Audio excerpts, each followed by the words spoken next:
လေစိတ်မှာကြည့်သိတာခေါင်းကြီးငုံပြီးတော့ပွတ်နေပြီဆိုရင်အဲ့ဒါမြန်မာကျောင်းအိတ်ထဲကနေပြီးတော့စာအုပ်တော့ထုတ်ဖတ်နေပြီဆိုရင်ဒါဥရောပတိုက်တာ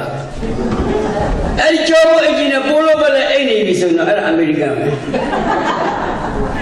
အဲ့ဒီမှာလေစိတ်တစ်ခုလုံးထွက်ပြေးရှင်လောက်အောင်စိတ်ဆင်းရဲပြီဆိုရင်တရုတ်သုံးအောင်ရောက်လာပြီလားမှတ်လားမင်္ဂလာကိုလေ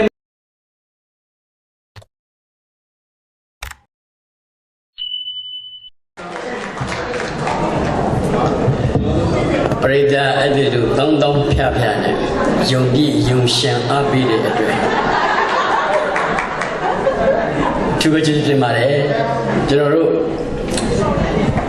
ဒီကိုမရောက်ဘူးပါဘူးစာပေဟောပြောတဲ့အနေနဲ့လာရတဲ့အတွက်ကျွန်တော်မြောက်များစွာဂုဏ်ယူပါတယ်အဓိကကတော့ကျွန်တော်ဟောပြောမှာကတော့မနက်ဖြန်ဆိုတဲ့ခေါင်းစဉ်ဖြစ်ပါကျွန်တော်တို့ကမစိုးနိုင်တဲ့မနက်ဖြန်ပေါင်းများစွာကိုဖြတ်သန်းရတော့မှာဖြစ်တယ်အဲ့ဒီမှာဒေါသမောဟတွေရှိမယ်ပျော်ရွှင်ခြင်းတွေရှိဖို့ရှိနေရှိမယ်အဲ့ဒီလိုဒုက္ခပြပါရာတွေနဲ့အဲ့ဒီလိုလောကရန်တရားကြီးတွေနဲ့မနက်ဖြန်ပေါင်းများစွာကိုကျွန်တော်တို့ဖြတ်သန်းရတဲ့ဖြစ်မိမိတို့ဘယ်နေရာရောက်စัจ java လာရောက်ဘယ်နိုင်ငံရောက်ကျွန်တော်တို့ဟာမြန်မာဆိုတာကတော့မြန်မာကကျွန်တော်တို့ဘယ်နေရာဘယ်တိုင်းပြည်ပဲရောက်ထောင်လွှမ်းလေးနဲ့ချစ်ကုတ်နေတတ်ကြတယ်ယူရီးယားလည်းဒီလိုပဲဂျပန်လည်းဒီလိုပဲအော်စီမာလည်းဒီလိုကြည့်ရတဲ့အချိန်မှာသူတို့အရန်ကြိုးစားကြတယ်အဲ့ဒီလိုပဲကျွန်တော်တို့နိုင်ငံလည်းအဲ့ဒီလိုကြိုးစားခြင်းစိတ်တွေနဲ့ကျွန်တော်တို့ရှိမှလူငယ်တွေကအခုအချိန်နဲ့အမျှပွတ်တယ်ခေါင်းငုံပြီးတော့ပွတ်တယ်တနေ့လုံးပွတ်တယ်လေစိတ်မှာကြည့်သိတာခေါင်းကြီးငုံပြီးတော့ပွတ်နေပြီဆိုရင်အဲ့ဒါမြန်မာကျောင်းအိတ်ထဲကနေပြီးတော့စာအုပ်တော့ထုတ်ဖတ်နေပြီဆိုရင်ဒါဥရောပတိုက်တာအဲ့ဒီကျောင်းအိတ်ကြီးနဲ့ပိုးလို့ပဲအိတ်နေပြီဆိုရင်အဲ့ဒါအမေရိကန်ပဲအဲ့ဒီမှာလေစိတ်တစ်ခုလုံးထွက်ပြေးရှင်လောက်အောင်စိတ်ဆင်းရဲပြီဆိုရင်တရုတ်သုံးအောင်ရောက်လာပြီလားမှတ်လားမင်္ဂလာကိုလေမကြည့်တော့ကစွတ်တဲ့ပေါ်အဲ့တော့ကျွန်တော်တို့ရှိရလူငယ်တွေကဘာဖြစ်နေလဲဆိုတော့ကိုယ်စကလုံးလဲကိုမြန်မာလိုချက်ချင်တယ်မပြောတော့ Facebook ကိုဖွင့်လိုက်ဘာမှမခီခွီခူခွီမော်ဟင်းကားဆိုတော့မော်ဟင်းကားမို့ဘလို့ရေးမှလည်းမသိဘူး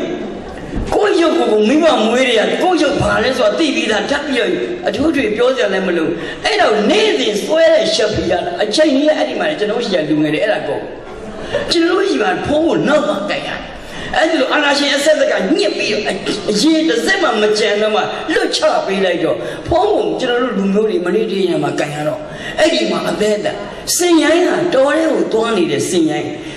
တော်ထဲမှာတက်တော့ပြုံးပြီးတော့နေစရာမရှိလို့မြို့ကိုရွာတွေကိုတက်တယ်အဲ့ဒီစင်ရိုင်းကိုရှေ့တဲ့တွေကသွားပြီးဓာတ်ပုံရိုက်တယ်နှမောင်းနဲ့ပိတ်ရိုက်တာသေရောကင်မရာကိုအဲ့ဒီလောက်ကိုစမ်းကျင်နေတာကျွန်တော်တို့ကိုအရန်ဆိုးပါတယ်ကျွန်တော်တို့ဆိုပုံဆိုးတယ်ကိုခံစားရ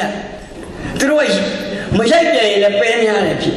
အဲ့တော့မတ်တက်ကြီးကကိုဘေးချက်မတ်တက်ကြီးချက်သူကအဲ့ကျွန်တော်မတ်တက်ကြီးချက်နေ15မိနစ်လောက်ရှိပြီသူဖုန်းကိုကင်မရာစားတယ်လို့ရှိသူကင်မရာရှာတယ်မတွေ့တယ်ကျွန်တော်တို့မတ်တက်ရက်နေတော့အဲ့တော့ကင်မရာကြီးလည်းမတွေ့ဘူးဆိုတော့မရှာပြီးရိုက်ကိုဘေးကြီးနောက်ကြောင်ကြုံမရိုက်ကြမှာဆိုတော့ကျွန်တော်ကဟာကိုကြီးဖြစ်နံပါတ်ကလေးတယောက်ချီသွားဆိုချီပဲသူကကလေးနဲ့တွေ့ရစေကျွန်တော်ကကလေးအဲ့ကလေးစီမတက်ကနေကြမှာဟောပြောကနေကြမှာတိတ်ပေါက်ချရတော့ဒီအဝိစားကြီးဟာအဲ့ဒီစုစုစီးစီးနဲ့ဟောရတယ်ကျွန်တော်မလောက်ပြန်ရင်လည်းပဲများတယ်ဖြစ်လောက်ပြန်ရင်လည်းသူတို့လည်းကိုချင်းစားတယ်သူတို့မနေ့တည်းမှာကန်ရတဲ့ခါကျတော့တို့မြန်မာတွေနောက်ကျခိအဆက်ဆက်နောက်ကျလာခဲ့တာကျွန်တော်တို့အရင်လူငယ်တွေအရန်အလုံးလုံးစေချင်နေဆိုတော့မှပဲလူငယ်တွေကအချိန်နဲ့အမျှစပေါ့မြန်မာစကားနဲ့မြန်မာလူကြကြနန်းနာမပြောတော့အထူးသဖြင့် stage show တွေမှာတိတ်တိတာလူပြောင်းအလုံးလုံးချင်တယ်ကိုယ့်ကိုအင်္ဂါနီဖြစ်အောင်ကြိုးစားမယ်ငါဒီလေးယူဖြစ်အောင်ကြိုးစားမယ်ဆိုရယ်စိတ်ကြီးတစ်ခုနဲ့လာတာမဟုတ်ဘူးဒါစိတ်မောတက်တာဘုမသိပါမီဒီစကလုံးကအလွန်ညံ့ပြင်းတဲ့စကလုံးပရိသတ်ကြီးစင်ပြေလားပရိသတ်ကြီးစင်ပြေလားဘာမှမသိအောင်လေအဲ့မှာဒေါက်တာက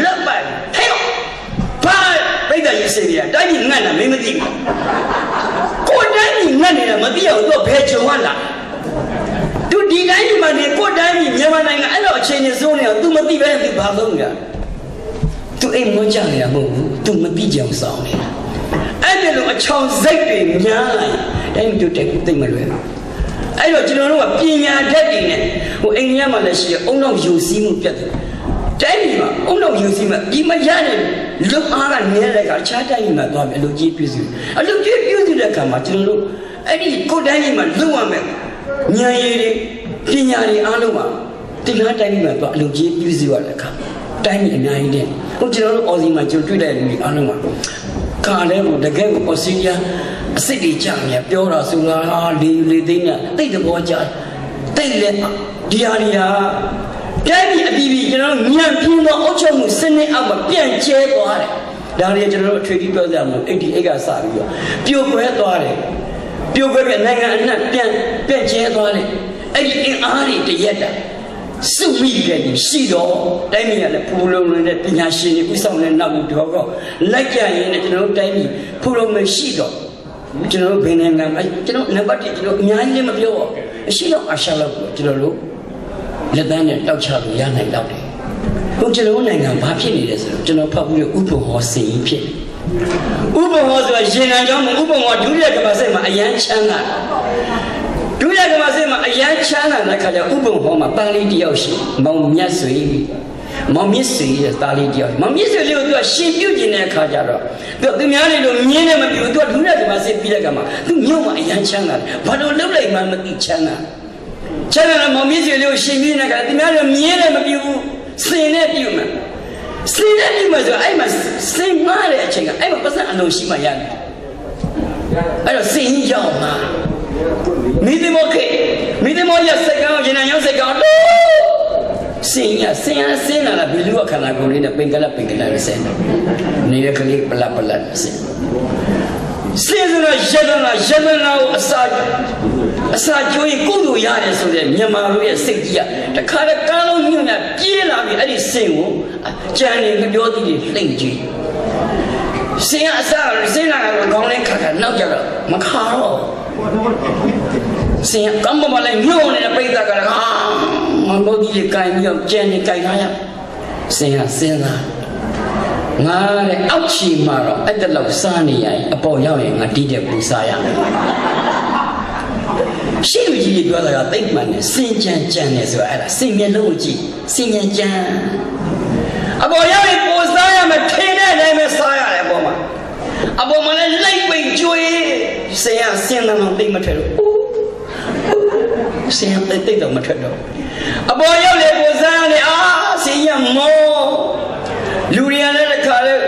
စင်ညို့ကျွေးရတဲ့အတွက်အမလေးဝန္ဒပီတိတွေဖြစ်ဥပ္ပဟောကြီးရလည်းရုပ်ကများကြီးရလည်းလက်ကြီးတစ်ပိုက်ပဲပြုံးနဲ့ညက်ပဲရောက်တော့ဥပ္ပဟောကစဉ်းစားဒီစင်ဟာရှင်မမသိရိုက်မမသိ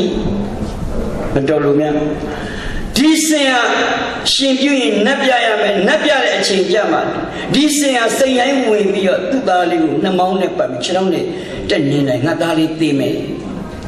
ဆိုတော့အဲ့ဒီခါလဲမနဲ့မိုးလေးနဲ့ပတ်သက်ရှိတဲ့ဥပ္ပဟောပဲတခါလဲညှိုးညွှန်ဝါရေးဖြစ်တခါလဲရက်ပြုံကြီးတွေထိုးစင်ယူအမိုးကအောင်ပို့လိုက်မမစ်စင်လေးနဲ့ရင်းနှီးအောင်လို့တခါလဲပို့တာလို့စင်ဘဝင်မြင့်သွားစင်သာအစင်ဦးစီးကိုလှည့်ကြည့်တွေ့လာလောကကြီးမှာအထာပဲနေတတ်စတတ်စကထားပဲဘဝဆိုချင်းချင်းပြောင်းတတ်တယ်စင်ဦးစီးကခဏပေါ့ဖြစ်မြဲတဲ့ကိစ္စမပေါ့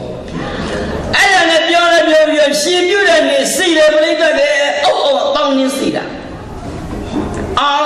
ဥပ္ပဝရှင်ပြုနောက်လူတွေပြောစမှဖြစ်တော့အောင်စိတ်တာဥပ္ပဝရှင်ပြုစိတ်လိုက်တာဟဲ့ဥပ္ပဝရှင်ပြုစိတ်လိုက်တာအမလေးချိန်တဲ့ပြတ်တဲ့နာကဥပ္ပဝဒီစင်ကငါတာပြန်ဖို့ဒီစင်ကဝယ်ထားတာမဟုတ်ဘူးပြန်ဖို့ရမယ်ဆိုစင်ရပိတ်ကမပြန်ကျင်တော့ဒီမှာအစားတော့မှန်သွားပြီမပြန်ကျင်တော့မပြန်လို့မရဘူးစင်ဦးစီပြန်မယ်မရဘူးဘာမှလည်းစင်မကြံဘူးမပြန်လို့မရဘူးနောက်ဆုံးတော့အဲ့ဒီညကမ်းမောက်တခါတည်းအမိသေးဝရတော့အိပ်ပါမိသေးမကြီးအတန်ကိုသူမချားကျင်တာဒီအတန်ချားရင်သူပြန်မှန်းသိမချားကျင်တဲ့အခါကျတော့မချားကျင်လည်းမရဘူးနောက်ဆုံးရက်ချိတ်ပြေတော့ပြန်ဖို့ ပြန်မို့တဲ့အချိန်မှာသူပေကတ်ကနေရအောင်လို့ဆင်းသွားတယ်မိသမောဘောပထမခြေလမ်းဒုတိယခြေလမ်းတတိယခြေလမ်းစတုထခြေလမ်းနဲ့လမ်းပြီးတော့ကမ်းပေါ်ကိုငဲ့ကြည့်တယ်တောက်တစ်ချက်ပြင်းပြင်းကောက်တောက်နောက်ထပ်9နှစ်လောက်ဆက်စားရဘလို့ပေါင်းလဲကွာတင်ခါရကိုအစင်ထာဝရမှတ်ရင်သင်အနာရရဖြစ်မယ်မမြဲတဲ့တရားကိုမြဲတယ်လို့လက်စုပ်လက်ကင်ပြီးစိတ်တန်ရရအဲ့ဒါကြောင့်လက်မနေနိုင်ချီနေနိုင်ဗီဒီယိုကတစ်ချိန်လေးတစ်ပိုက်ကောက်ဆက်လိုက်မရှက်တော့ပါကွာရှက်တယ်လည်းဒီဘောကောင်းပါပြီအော်ဥပဒေနောက်တစ်မျိုးရဲ့ကလည်းတူးလို့သာလာပြီသမရဟောင်းနောက်ကြောင်းပြန်ပုတ်ပါနေနဲ့ပြန်လဲမရအောင်ပဲဥပဒေတွေတက်တာချီနှောင်းပြီးကမှကိုကြောက်စိမ့်နဲ့နောက်ဆုံးတွေ့ရမယ်ထင်ပါသည်အော်ရှစ်လူတွေစားပြီးသည်မြနောက်လူတွေစားရဖို့တော့မမြင်ပါသည်နောက်လူတွေကဆက်စားမယ်ဆိုရင်မြန်မာပြည်မြေပုံလေးဂျမ်းညံ့ညံ့အေးရီမြစ်ထဲတာတော့မျောပလိုက်တော့အဲ့ဒီလိုအရေးအခြေတွေမြင်လို့အသက်90ကျော်အဖွားကြီးရှင်းရှင်းလေးပဲစားရင်စားရင်အစိတ်တောင်တန်းဖို့စားလို့စားခြင်းနဲ့ဗျဗဇက်ကဟာစီတွေဖြစ်ကျွန်တော်တကယ်ကြီးဘယ်တိုင်းရတယ်မပြောတော့ပါဘူးတိုင်းဒေသကြီးလွတ်တော့ဝင်ရွေးတယ်သူဝင်ရွေးတဲ့ပါတီကလည်းအလုံးမွဲတဲ့ပါတီ NLD ကဝင်ရွေးတော့မိမကတွတ်မှာရှင်ဒီများမစံနေယူပြီးတော့မဲမရွေးနဲ့မပြိုင်နဲ့နော်ဒေါ်စုမျက်နှာနဲ့ရှင်မဲအများကြီးရမှာရှင်ပောက်ကြရတယ်မလုံးနဲ့ပြန်ဆက်เสียပတ်စံမရှိဘူးဒီဒိုးတို့ရွာတွေကိုစင်းတဲ့ကကျွေးရမွေးတဲ့စတေကာတွေဘာညာတဲ့တီရှပ်တွေဝယ်ပေးခြင်းတဲ့အခါကျတော့သူ့အောင်ကြားကကျောင်းတငယ်ကြီးကရှက်ဒီအချောင်စိတ်ကြီးတဲ့ဒီအချောင်စိတ်ကြီးနဲ့မလုပ်ချင်ဘူးကိုအားကိုရင်ထုတ်ချင်တယ်နောက်ဆုံးတော့မဆိုင်ရှိရ30ချီမဆိုင်ရလည်းကြီးကြီးပြူပြူချီးတယ်ဘာဖြစ်လို့လဲဆိုတော့ဒီတငယ်ဒီအလားလာကောင်းတယ်မြို့ကလည်းကြိုက်တယ်မတော်လို့ဒီတငယ်ဝင်ကြီးဖြစ်ရင်သူဒီမြို့ထိပ်ကမြေခွက်တောင်းမယ်ဆိုပြီးသူကလည်းယူရင်ချက်နဲ့ကြည့်အားလုံးကချိတ်ထားရတာယူရတဲ့ချီတော့ဟိုလည်းမဆိုင်ရလည်းချီအရေးတကြီးကြီးနဲ့အဲ့လိုပဲဘယ်လိုလဲဟောပြောဗျာနိုင်အောင်ဟောပြောရှေ့ဆိုတော့မကြည့်ချင်တဲ့လှိမ့်ပြီးဟောတော့နိုင်သွားတဲ့အခါကျတော့မဲကတော့အပြတ်ကနိုင်တယ်30အတူကနောက်မှတရည်ရည်တက်မိမငါမပြောပါကျွန်မမပြောတော့ရှင်းဖို့ရှိတာဝါနိုင်ငံရေးလုပ်တယ်ဆိုစွန်းစွန်းစားကွာအဲ့ဒါကဟိုခေတ်ကဘုံကျော်စံခေတ်ကရှင်တို့ခေတ်အကုန်ဝမ်းနေတာအဲ့ဒါကြီးမပြောနဲ့အဲ့ဒါကြီးကြာ30ဘလို့အမေပါပြီမိမတချင်းချင်းပြောရန်ကုန်တင်တဲ့တဲ့အချိန်မှာမိမကညက်ပဲအိမ်မက်မဲ့သူ့ယောက်ျားကကားတိုင်းနဲ့သွားတယ်တဲ့တနေရာရောက်တဲ့အခါကျတော့ကားတိုင်းရဲ့လေဝင်းမြင်နေရောက်တော့ကားရဲ့ကျွီးဆိုရက်သွားတာသူ့ယောက်ျားကတကားဖွင့်ပေးတဲ့လူနဲ့ထီတော်မူတွေနဲ့သူ့ယောက်ျားဆက်ဆိုင်ခန့်နေတယ်လေဝင်းပြင်နေလက်ညှိုးထိုးနေတယ်လို့အိမ်မက်တော့ဘေးရစရာမေးရစလင်းနဲ့ပြင်ငါကြောက်တဲ့သက်သာဘူးဒါပြစ်စဖို့ဘာပဲဖြစ်ဖြစ်ညီယောက်ျားအထုထိပ်ဖြစ်ပြီးအထုထိပ်ဆိုတာဒီလိုင်းနဲ့တစ်လိုင်းပဲရှိတယ်ဝင်ကြီးလိုင်းတစ်လိုင်းပဲရှိတယ်ငါပြောင်းဝင်ကြီးဖြစ်ပြီးကြိတ်ခန်းစားဝင်ကြီးကတော့ဖြစ်ဘယ်လိုနေရထိုင်ရမလဲအိမ်တကားနောက်ပေါက်တွေဖွက်ချဲ့ထားမှလားရှိချဲ့ရမှာစဉ်းစားတာပေါ့လေ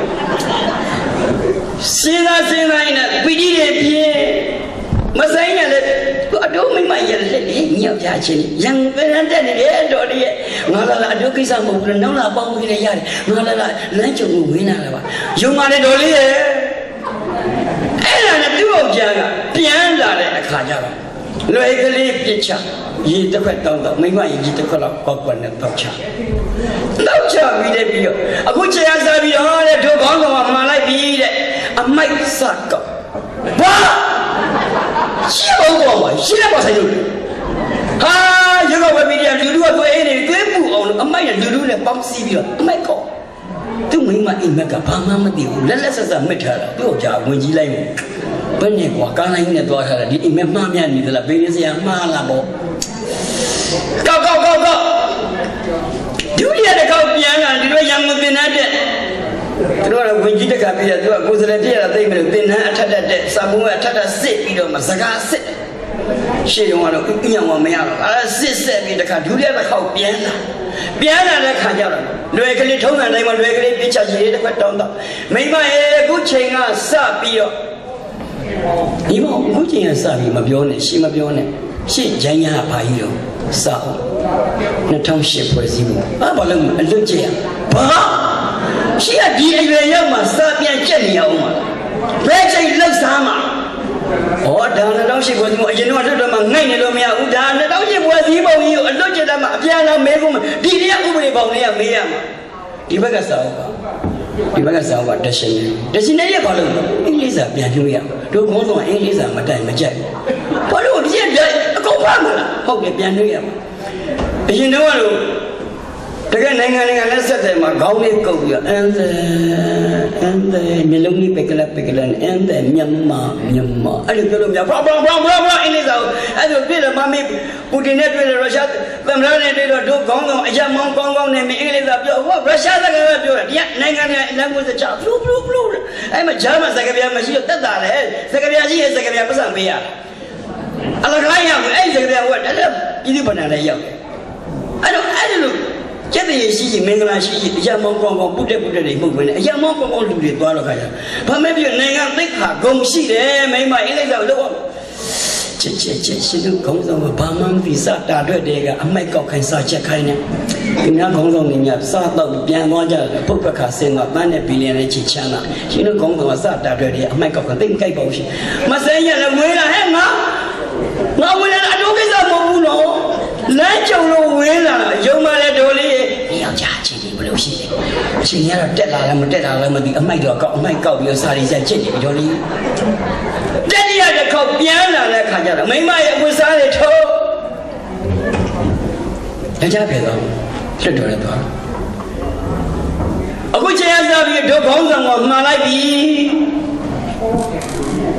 မိသားစုမျက်နှာကိုမကြည့်ရဘာကျမမိတော့မကြည့်တော့ရှင်းရမွေးလာတဲ့ခလေးလေးရှင်းယူလာတဲ့30အတိုးတွေဘလို့မင်းရဲ့ကြည့်ရှင်းကငါတို့ထုတ်ရပြီးရှင်းအဲ့လိုစားပြီးနားမလည်းမလုပ်နဲ့ရှင်းလာစားရတယ်လာကရတယ်လာကတော့ပြန်ဖို့ဒီမှာအတိုးကဒီမှာကွာနိုင်ရဲ့မြင့်တွေစကားတယ်လာကထုတ်ပြကြမိမအစင်လာယောက်ျားကိုဒီချိန်မှာမထက်နဲ့ပြောရင်ပြဿနာဖြစ်တယ်ဒီပတ်စံလာရလမ်းမရှိတော့အဲ့ဒါကြောင့်ဖုန်းလေးနဲ့ကောက်ကြကြကြီးနေကမ်းလာကောင်းပါလေကမေဘာပြောချင်တယ်ပြောချချာရေဘယ်ဘန်ကလွဲလိုက်တော့ဘယ်ဘန်ကလွဲတဲ့တုံလုံးမနေတဲ့မိမကြီးရတဲ့လက်စားတွေက25ရာခိုင်နှုန်းထပ်ပြလိုက်ပြီးတို့ခေါင်းတော့ပြမလာတဲ့အဲ့ဒီမှာနေပတ်တော့မပြင်းပြမလာတဲ့ကျမအိမ်ရောက်ပြီးအတိုးတွေဆက်လိုက်စာမန်သိလို့ကျွန်တော်တိုင်းပြတ်သွားတာအဲ့ဒါစကားလေးတစ်လုံးပဲရှင်ဘူးပေါ့လားမလို့ရှင်ဘူးရှင်ပါရလို့ရှင်လဲဆိုတိုင်းမင်းလည်းဘောင်းကလည်းပြစ်ချတာပြစ်တော့ပဲလည်းမကြည့်တိုင်းလူကိုလက်ကိုမကြည့်နဲ့အဲ့လက်တဆုပ်စာလေးလောက်သွားလိုက်တာတိုင်းတက်ခွာအမှန်မှန်ကရေဘူးပေါက်တာကိုဘယ်လိုဖာရတယ်ကွာဖာပြီးမှငါရှိကိုရေယူလာခဲ့လို့အတွေ့အခေါ်ခေါင်းရှိတဲ့ခေါင်းဆောင်များကဒီလိုပြောရမယ်စကားလုံးကျွန်တော်တိုင်းအဲ့ဒါလို့နင့်နာစရာအကြောင်းဘာမှမရှိရှင်မြေတော်တော်တော်ကအလွန်လှတဲ့တိုင်းကြီး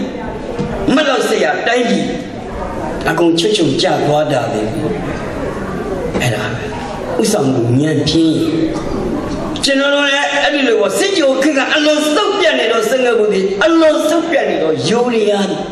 သူများနိုင်ငံကိုနိုင်ငံနှမ်းကြည့်နိုင်ငံရပဲသူများနိုင်ငံကိုနှမ်းကြည့်တယ်ကိုလည်းနိုင်ငံရပဲကိုနိုင်ငံသူများနှမ်းကြည့်နိုင်ငံချပဲဒါပေမဲ့အုတ်ချုပ်သူခေါင်းတွေကွာတဲ့အခါမှာအစစ်နှမ်းနေပေါ့စိတ်ဓာတ်တွေရိုက်ပြင်းသွားစိတ်ဓာတ်တွေရိုက်တဲ့အခါမှာပြန်တက်မှတ်ဖို့တဲ့အချိန်ပေါင်းများစွာယူရမယ်အဲ့ဒီချိန်မှာကျွန်တော်တို့လူငယ်တို့အလုံးလောက်ကြပါပြောတဲ့ခါကျတော့မှအဲ့ဒီလူငယ်တွေပညာတတ်တွေအမြောက်များမှာ9ဘာသာ6ဘာသာတွက်တယ်ကျွန်တော်တို့တွေးမတော့တာမဆက်ပြီးမှဂုံယူငွေ့ကြွားတယ်ဒီကလေးတွေတစ်ချိန်မှာတဲပြီးမှအလုံးအကျွေးပြုနေတယ်ပဲပညာတတ်တွေဖြစ်ကျွန်တော်တို့ပညာရှင်ဒီအာနာရှင်အောက်ကိုဘယ်တော့မှဒူးမထောင်နဲ့အာနာရှင်အောက်ရောက်သွားရင်အာနာရှင်လေလံပေါက်ကိုတတ်ထားတဲ့ပညာလမ်းမဲ့လွတ်ပလိုက်ဥပမာလေးကျွန်တော်ဖတ်ဘူးလားလေတို့ကနိုင်နေတကူလုံးနဲ့ငြိမ်သက်နေတယ်မူမတင်တာပရိယလည်းအလုံးကောင်းကြီးတွေငုံ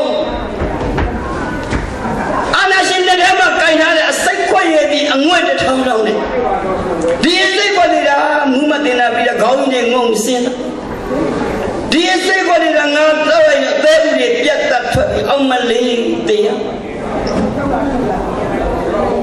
အဲ့ဒီလိုချိန်မှာအမှန်တကယ်နှွားမှု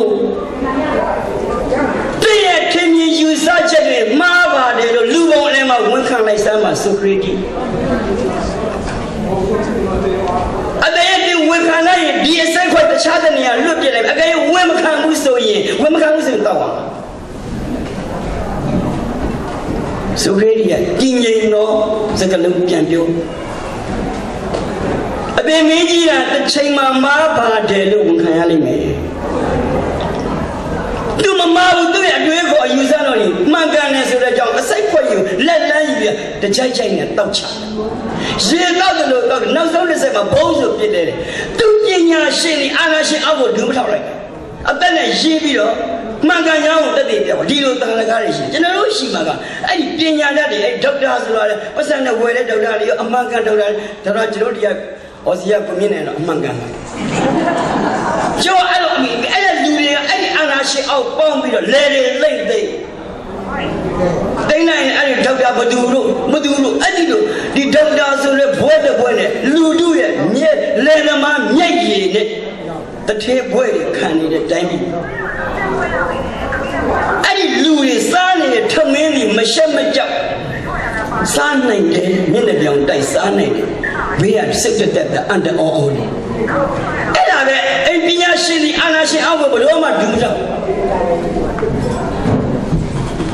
မေရမရဲ့နိုင်ရိုးမှာညာဘက်နိုင်ရိုးတောင်း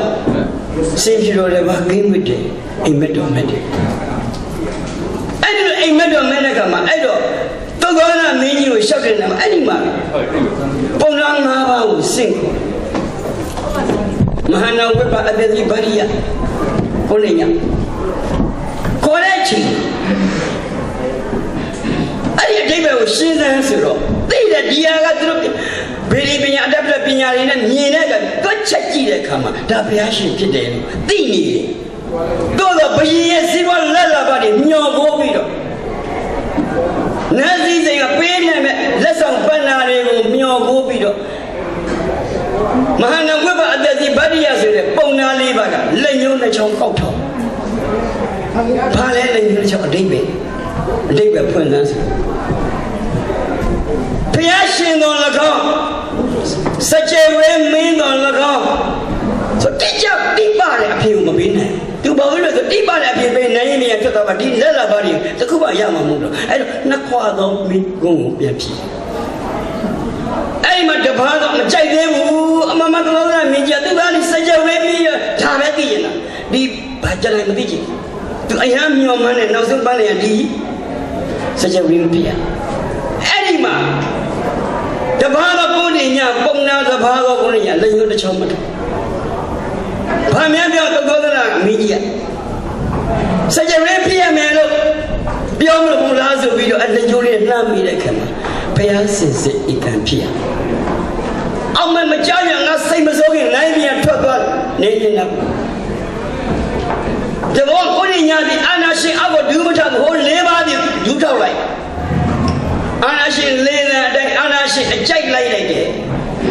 ကျွန်တော်နိုင်ငံမှာအဲ့တော့ဘုရားရှင်ကိုတွေ့ကို29နှစ်ကြာတဲ့ခါမှာကိုနေညာတွေ့ရပါတယ်ဒီမဲ့တရက်မှုရတယ်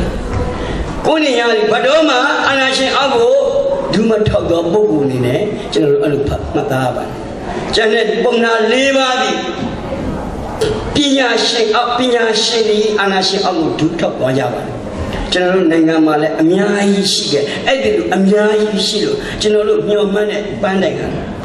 ပညာရှင်တွေကျွန်တော်တို့ကတိုင်းပြည်ဒီကောင်းမှာကျွန်တော်တို့ကဥပဒေချက်ကျွန်တော်တို့ကမြင်းတပုံတဲတွေပဲဘာမှကျွန်တော်တို့ဒီလုတ်ပေးလက်ဒါလေးကိုလုတ်ရဲကျွန်တော်တို့ရှင်တဲ့ပီတီကျွန်တော်ပီတီပဲကြိုက်ဒါပြီးသွားပြီကျွန်တော်ကိုလုတ်ကိုပြန်လုပ်မယ်ကျွန်တော်အသက်မွေးဝမ်းကြောင်းပညာရရှိဒါပဲကျွန်တော်ပြန်လုပ်မယ်ကျွန်တော်တို့နိုင်ငံတော်အတွက်လုံအပ်ရင်ဝင်ထမ်းမယ်မလုံအပ်ရင်မခေါ်ရင်ကျွန်တော်ထိုင်နေမယ်ကျွန်တော်ကိုလုတ်ကျွန်တော်တို့အဲ့ဒီလိုကျွန်တော်တို့လူငယ်တို့ဒီအားလုံးကဒီနေ့အချိန်မှာအဲ့ဒီလိုပဲဖြစ်စေခြင်းနဲ့လူငယ်တို့ဒီကျွန်တော်တို့နိုင်ငံကလူငယ်တို့ဒီအလုတ်လို့မသိတော့ နောက်အခုနကျွန်တော် station မှာလည်းဒီလိုပဲဒီတငယ်ကြီးအရင်စူးစမ်းပြရမယ်လူငယ်ကြီးတက်လာတယ်ကွာအပိသက်ကြီးစီးပြီးတယ်ပြီးတော့သူအဲ့ဒါနဲ့မနေသေးဘူးသူကတကြောင်တော့ပဲစုပ်ပြတယ်ရိုင်းလိုက်တော့ဆိုတော့ပြိတ္တကပတ်စံနဲ့ကုန်သွားသေးတယ်လောကြောက်လာတာလိုက်လက်ခုံတန်လေးကြားနေဆိုအမိန်ပေးနေတယ်လို့ပဲလူတို့လက်ခုပ်ကလည်းတီးရတယ်ပတ်စံလည်းကုန်တယ်အားလည်းညောင်းတယ်အင်းကျတော့မောပြီးဘူးလို့ပတ်တဲ့လမ်းပါကျွန်တော်ကြောက်စဲစင်ပွဲတော့ဖြောပြီးတစ်ခုထက်တော့ကျွန်တော်နဲ့အစတော်ကြီးပါလာပေါ့အစတော်နာမည်ကြီးရတယ်ပုစုကနာတွေအကုန်ပါနေ့လေတနာရီပဲကြတော့ကြောက်စဲ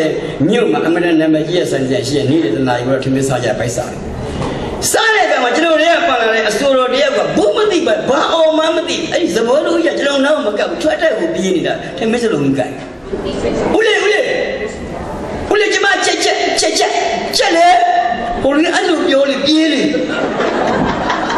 ချက်လေဦးလေးတော့ဟိုလေးဟုတ်ပြေးဦးလေးကျမချက်ဟိုလေးတိုင်းွယ်စလုံးနဲ့အဲ့လိုကကျွန်တော်ကဘက်ကနေနေအနာတော့ညီပါအောင်ရပါဘူးဟိုမှာဇုံလို့ရငေါ့နာမကတော့ဟာဥပ္ပယတမီးရဲ့စတိုင်းနဲ့မှလာဦးချိန်ကြီးကိုလာမချဘူးတဲ့သမီးရဲ့မြန်မာစကားသဘောင်ပဲ့နဲ့ဦးလေးကျမချက်သားရင်းနဲ့မှန်ထားတယ်ပိုက်စာနေလာမချဘူးမြန်မာလေးလာချပါနင်ဒီလိုပြောလိုက်ပါလားသဘောင်ပဲ့နင်ကဘယ်နဲ့ဘူးဒီပါဦးလေးကျမချက်ဆိုတော့ဟိုကဆိုင်တော့လည်းနင်လက်ချီချင်းနေမကောင်းတော့ဘူးနင်ကြောက်ဆိုင်မှာနေခဲ့ရလိမ့်မယ်အဲ့ဒါကိုယ်စကားကိုတန်မိုးမထားအခုကျွန်တော်ရန်ကင်းဘက်မှာကြည့်ကျွန်တော်လူမျိုးအကုန်ပါတယ်မပါတဲ့နေရာတစ်ချက်မှမရှိကျွန်တော်မှစရလာရိုင်းရှိတယ်ကြိုက်တဲ့လပြောလို့အပူအရှာပဲတွေဈာပေါက်တွေလည်းအများကြီးရှိတယ်အဲ့ဒါပြောလို့မဟုတ်ဘူးဒီဇင်ဘာ31ငုတ်တုတ်ထိုင်ဆောင်နေတာဒီစံတိုင်းကြော်အော်ဟုတ်တယ် Happy New Year အော်ဟုတ်တယ်အကောင်မောင်းတယ်ပိတ်ဆောင်ပေးဆောင်စံတိုင်း10မိနစ်စနေစွာကဟိုနေဒီ Happy New Yearဒီကဘာကြီးစိတ်တွေလူတွေဘဝတွေအနာဂတ်တွေတွေ့ဖို့တဲ့စိတ်တွေအလုံးတစ်တွေနဲ့သွားမှုဒီလိုတာဆူနေကြတဲ့ကဘာကြီးဒီမှာကအဲ့ဒီနေရောက်အလိုကြောင့်တောက်ရမယ်နေ့တနေ့တတ်မှတ်ပလိုက်တယ်ပြီးတော့အဲ့မှာတချို့ဆို17နာရီလောက်မှချိန်နေမကောင်းလို့ Happy ကမြစောသေးတာစောတော့မတွေ့ရလားကမြစောရဲကျူရမစောရဲကျူရဖြစ်သွားအဲ့ဒီနေ့ကူလည်းပါတယ်မတူဘူးအဲ့ဒီ Happy New Year ဆိုကျွန်တော်နိုင်ငံရေးစံအရတွက်ကြည့်မယ်ဆိုကျွန်တော်တို့ခံရကျွန်တော်တို့စံရတာမဟုတ်တောက်ရှာတင်ငါတီဘောနောက်ဆုံးမင်းသက်ပြုတ်တဲ့အချိန်မှာအထက်ပေါ်မှာပြီးတိတ်ပြီးတဲ့အချိန်မှာအဲ့ဒီဝိရုဒ္ဓရဘယင်းမကြီးနှစ်တကူလက်ဆောင်ဖြစ်နေပြီအဲ့ဒီမန်းလေးကိုသိမ့်ပြီအထက်ပေါ်မှာကုန်ပြတ်သိမ့်တယ်တနိုင်ငံလုံးကြုံစားသေးပြီးတော့အဲ့ဒီမှာလက်ဆောင်လေးတကူပေးလိုက်အဲ့ဒီ Happy New Year ဝိရုဒ္ဓရဘယင်းမကြီးကိုပေးဖို့အတွက်ကျွန်တော်တို့ကကြုံစားခင်နေရတယ်သူတို့ကတခေစခင်သွားအဲ့ဒါကိုမူမဲမောပြောမှလည်းရှိရဲ့ကိုမှလည်းကြိုက်တဲ့လပြောတရားလတွေရှိပါတယ်အင်္ဂလိပ်နှစ်ခုတရုတ်နှစ်ခုလည်းမလွတ်ဘူးတော့ခင်ဗျကရင်နှစ်ခုလည်းပါတယ်မြန်မာနှစ်ခုကျမှအဲ့ဒါလမ်းမဲပေါက်တဲ့ဒီတောက်ပလိုက်တယ်ပြီးအလုံးအကျုံပေါ်တဲ့အလုံးအကျုံများတဲ့တိုင်းပြည်ဘယ်နေရာမဆိုမြစ်စီမှာပရိပချင်းချင်းအလဲလာလေးအဲ့လိုအတွေးလေးရစားလို့မတွေ့အလိုကိုတွေးတာနောက်ပြီးတော့အလိုကျွန်တော်တို့လူမျိုးတစ်မျိုးအမတမုဒိတာအားနေတယ်အမတအားနေတဲ့လူမျိုးသူကသူရက်ွက်တဲ့ချမ်းသာရဲ့သူကသူကြိုးစားလို့ကြီးွားတာကိုလေဘယ်ညာရောက်နေတာမသိပါဘူးချက်ချင်းလက်ရင်းကြီးွားတာဘယ်ရောက်တာဖြစ်ရသူကလူတယောက်ကကြိုးစားမှုကိုသူမသိဘူးအသိမှမပြုဘူးအသိမှမပြုတော့သူဘယ်ရောက်တာဖြစ်ပြီသူရဲကိုတွေ့ရဲကလည်းဘူးမသိပါမသိအဲ့ဒီအိမ်ကိုမဆောင်ထိုးဟိုမှာကကောင်းကောင်းကလှုပ်ရှားနေတဲ့အိမ်အဲ့ဒီပဲအသေးဖွင့်ရလေမြားတယ်လူတယောက်တည်းနဲ့၄ဘွဲလောက်တယောက်တည်းဘွဲ၄ဘွဲကင်ထားတာအတွေ့အမှုဥက္ကဋ္ဌရောအဖွဲ့ဝင်ရောနာကောင်ကိုတယောက်တည်းပဲအသေးဖွင့်တဲ့အလုံးများတဲ့ပါတီအလုံးများကဘာမှမကြောက်တဲ့60ကျော်ပါမြန်မာပြည်တပြည်လေးရှိအရာများတဲ့လူတွေ့ရဘာဖွဲ့စည်းတာဟာကောင်းမလုပ်နဲ့ခေါင်းစဉ်တစ်ခုကောက်တက်လိုက်တာပဲလမ်းလျှောက်ဒုက္ခအဖွဲ့လမ်းလျှောက်ဒုက္ခအဖွဲ့မလိုအပ်ပါဘူးလားဒီတိုင်းနဲ့ဒုက္ခလို့ကြွားရရပါတယ်လမ်းလျှောက်ဒုက္ခအဖွဲ့နည်းနည်းတိုင်းတွဲဆုံနေအဘာတွေမှကိုမတည်ဘူးအဲ့ဒီမှာအဲ့ဒါကြောင့်ကိုယ်တိုင်းပြီးကိုယ်ဘယ်နေရာရောက်ကျွန်တော်ခုန မြန်မာဆိုတဲ့အတွင်းစိတ်တွေဘလောက်ပဲဒီမှာမွေးတဲ့ကလေးတွေဖြစ်ပါစေသူတို့မြန်မာဆိုတဲ့အသုံးနှုန်းလေးတွေမြန်မာရေကရည်ချင်းမှုလေးတွေသူတို့မမေ့ပြောက်အောင်မိဘတွေဘာပဲဖြစ်ဖြစ်တက်ပါကြိုက်ပါတယ်အလွန်လဲလေးစားပါတယ်အလွန်လဲဂုဏ်ကြီးပါတယ်ကျွန်တော်တို့ယူရီးယားမဟာချိုင်သွားဟောလေအဲယူရီးယားကကလေးလေးတွေသူတို့နိုင်ငံမှာနေရင်အဲ့ဒီရှမ်းတကားကိုတက်ရမယ်သိတယ်ပြီးတော့ရှမ်းတကားများပြောတာမှုတ်ရှမ်းတော့အဲ့ဒီယူရီးယားကငဲတော့ပြောနိုင်တဲ့ပုဂ္ဂိုလ်ဘာလို့ကလေးတွေကြိုးစားတယ်အဲ့ဒီကြိုးစားပန်းနဲ့ချီတော့ကလေးတို့ဒီလုံအားတို့ဒီကိုယ်နိုင်ငံမှာအဲ့ဒီခေါင်းဆောင်ဝိုင်းကျွန်တော်တို့ပြောရင်အဲ့ဒါကျွန်တော်ဘယ်သူမှဘာမှပြောရင်ခေါင်းဆောင်ပဲလီဒါလုပ်တဲ့ဦးစီးမဲ့လူတယောက်ကျွန်တော်တို့ညီမ3600လေး3600လေးတောင်းပြီလို့အချုပ်ထဲရောက်1000 2000မြန်တောင်းရင်တင့်မြန်တတ်မှာလားလာခဲ့ကြိုက်တဲ့လူရင်းနှီးကျွန်တော်တို့ခေါင်းသေးသေးလေးတော့စဉ်းစားလို့ရကြိုက်တဲ့နိုင်ငံသားကြိုက်တဲ့ရင်းနှီးမြုပ်နှံမှုလားမြေတက်တာမြေလုံလောက်အောင်ပေးမယ်ကျွန်တော်တို့ရှိရလူငယ်တွေကိုတနေ့ကိုခင်ဗျားတို့ငွေနဲ့တွက်တနေ့3000ရအောင်ပေးအဲ့လိုဆိုရင်မလုပ်ရင်မကြိုက်ရင်တော့ညောင်းပြန်သွားနောက်လူလာခဲ့ကြိုက်တဲ့နိုင်ငံပေါင်းများစွာလာခဲ့အခုကအဲ့ဒီမြေကိုသူကသိမ်းထားတယ်လာတဲ့ရင်းနှီးမြုပ်နှံတယ်အဲ့ဒီမြေကိုစတဲ့မျိုးဆိုတော့အဲ့ဒီမြေကစဈေးကြီးကျော်အမေရိကနဲ့ဈေးကြီးမြေတိုင်းလာမယ်မလာရင်မလာဘူးဘယ်သူကယူနေဟုတ်တယ်ဘယ်သူကလာရင်းနှီးမြုပ်နှံမှာပြန်သွားသူတို့မနေတော့ကျွန်တော်နေတာကျွန်တော်ရလူငယ်တွေအပြစ်ထွက်စရာမလိုတန်းနဲ့ရှိရှိမဟာချိုင်လို့ခုခက်တယ်အဲ့ကလေးတွေပြန်လို့ဒီလိုရှိမှသူကောင်းနဲ့တောင်းတော့မရဒီမှာမပေးနိုင်ဘူးလားပေးနိုင်တာပေါ့ခေါင်းမရှိတော့သူကအကုန်ဘာမှမသိတာအကုန်ပြန့်ဘာတမ်းမှဆိုတော့ဘာမှလည်းမဟုတ်ဘူးဘာမှလည်းမသိဘူးလည်းမတက်တော့တဲ့အကုန်လည်းတော်ကြထိုးတာလုပ်တတ်တယ်အကုန်တက်တယ်လားပညာကြီးမပြောနဲ့ရာသီဥတုမိုးလေဝသဥဒုနေနဲ့ပါတယ်အကုန်ပြတယ်ဘာမှမသိတာအဲ့ဒီဘာမှမသိတရွတ်တိုက်ဆဲသွားတာ250ကျော်ကြာပါတရွတ်တိုက်တာအဲ့ဒါကြောင့်မို့ကျွန်တော်ညဘက်အိယာဝန်ခံကြီးကာထာလေးအမြဲတမ်းရစ်တယ်ရှေးုံကိုနေမန္တလေးတောင်စကိုင်းတောင်နဲ့ပုပ္ပါတောင်ကြိုက်ဖြီယောကတောင်ထုံများကျင်းနီမထွက်ပါစေနဲ့ဖယားအညာသူအညာလေးမှာအဲ့ဒီတောတောင်တွေကြည့်ပြီးတော့အဲ့ဒီအရေးအောက်မှာအဲ့ဒီအာဝါဒအောက်မှာနေပြီးအသက်ရှင်ရဖယားရှိခိုးရဗုဒ္ဓံငလနံကိသာမိဓမ္မံငလနံကိသာမိသံဃာဒီဘုံဒီနာမနေ့ကငါဒီနာတောင်လေးတွေဒီမရောက်သွားတော့ဖယားကိုမရှိခိုးလေရအောင်တောင်တောင်ပြောက်တရုတ်ပြည်တောက်ပြောင်ဖို့တဲ့မြန်မာပြည်ကတောင်လေးမြောင်များစွာပျောက်ပေးနေရတဲ့အဆင့်ရောက်နေပါပြီအဲ့ဒါကြောင့်မတော်ရင်မြေသဘာဝအလားတွေနဲ့အလွန်လှပတဲ့တိုင်းပြည်အမတအစင်အဆက်ဟိုးဘိုးဘောဘီဘီလက်ထက်တည်းကလာခဲ့တဲ့တခါတည်းအဲ့ဒီစကိုင်းကောင်းမှုတော်ကြီးကလည်းအမတထုံးမျိုးဖွေးကလည်းရွှေတွေပြည့်အဲ့ဒီရဲရယူလိုက်ကြတာဘိုးချုပ်တယောက်ချင်းစီအာနာလည်းယူအာနာယူရဲရယူတော့ပကံလည်းအကုန်ဖြီးရှုဖြီးပြည့်သူ့သဘောဝအနာတရားတွေနဲ့သူဒီတိုင်းပြုတ်ကြအဲ့တိုင်းနဲ့ထားအဲ့ဒီကတ္တရားလမ်းနဲ့လှုပ်ရှားမလို့ခေါင်းမယ်ရည်ချင်းမှုဝင်ရက်နဲ့ခေါင်းလေးရှိဒါဒီနောက်တိုင်းနိုင်ငံရေးဝင်ဝင်ရှာပေးတဲ့အဓိကနေရာကြီးကိုသူ့သဘောဝတိုင်းထားရမယ်ဆိုတဲ့အတိတရားမရှိကတ္တရားတွေခင်ဖုံးပြီးတယ်အဲ့ဖုံးပြီးလမ်းကလေးပေါ်မှာအဲ့လဲလေးတွေနဲ့လဲရင်ကလေးတွေနဲ့သွားဒီအလားတရားကြီးဒီလိုပတ်သက်ဒီလိုရှာရမယ်နေရဟိုမှာရိုးရဲမှာမြဖျားလေးနဲ့ဘာမှမဟုတ်တဲ့အဲ့ဒါတစ်ခုလေးနဲ့ဒီမှာပြနေရတယ်ဒုနဲ့တေးမရှာတတ်တာမရှာဖို့တတ်တာမရှာဖို့တတ်တာအယောင်းဝယ်တာသိကောင်းတယ်အကုန်ရောက်စားကြည့်သူအယောင်းဝယ်တာအလွန်ကောင်းတယ်အဲ့ဒါကြောင့်မရှင်နေမင်းကခုတော့ဘုတောင်းလို့ပြောမယူဘူးရင်လို့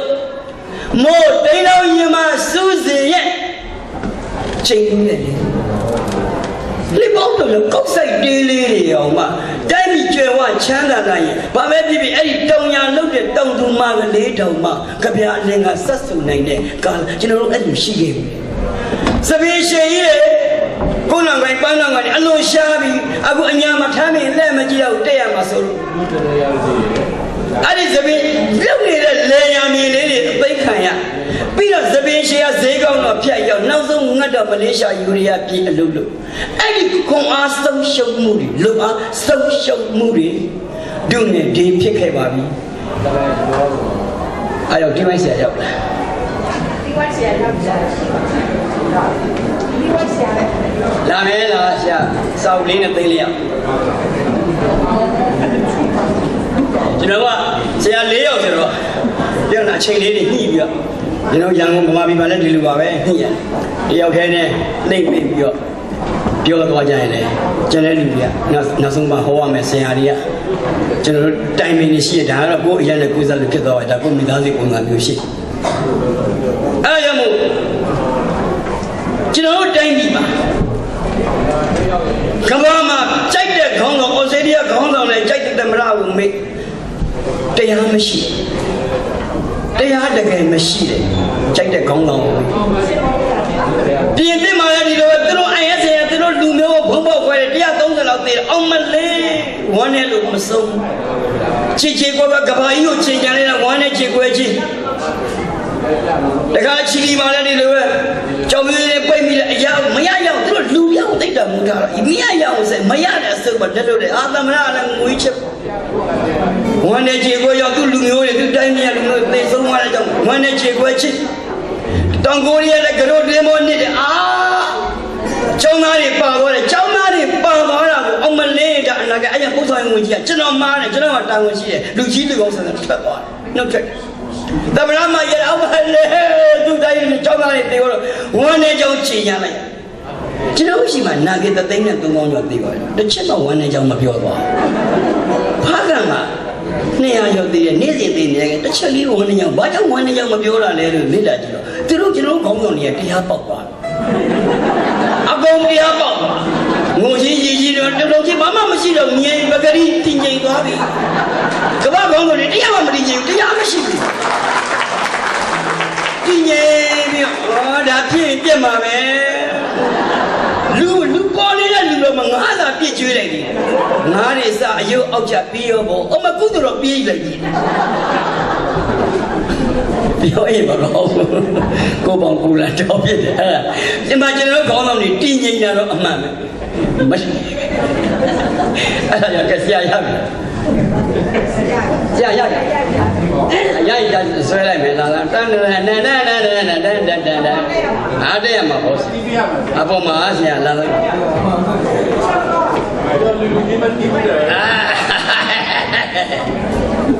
ဆရာမိုက်ပြီလားဆရာမိုက်လေးခိုင်းဆရာဘေးလူကနဲ့တီးရမယ်ဆိုတော့ကျွန်တော်နည်းနည်းကြောက်တယ်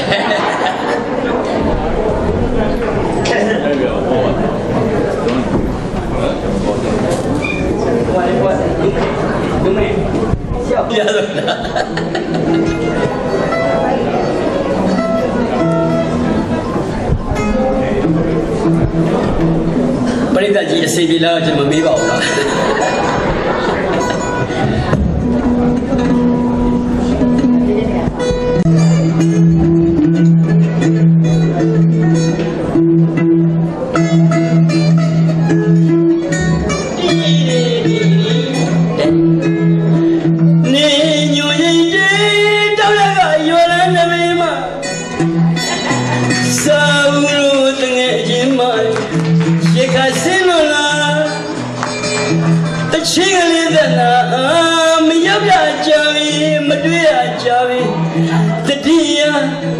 ဆိုရင်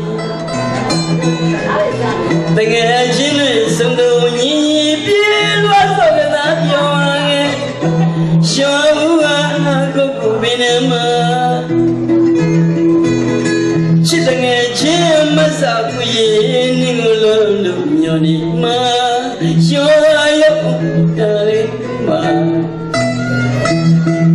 စာဝီငါတို့ပုဂ္ဂိုလ်ပင်နဲ့ပြန်ရတော့မှာပါစာဦးရဲ့ဘာပဲဖြစ်ဖြစ်ဒီအချိန်မှာတို့ရဲ့အပြောအပါကိုလျှော့ပြီးတော့တို့နိုင်ငံရေးအခြေအနေလေးတို့ရွာမှာတုံးတက်ပြီးတော့အားနေတဲ့အချိန်စနေတနင်္ဂနွေနေ့လေးမှာတို့ဘာပဲဖြစ်ဖြစ်အားနေတဲ့အကျိုးရှိအောင်လို့တို့ရွာလေးတန့်ရှင်းတော့အမိုက်ကောက်ကြပါစို့လားစာဦးရဲ့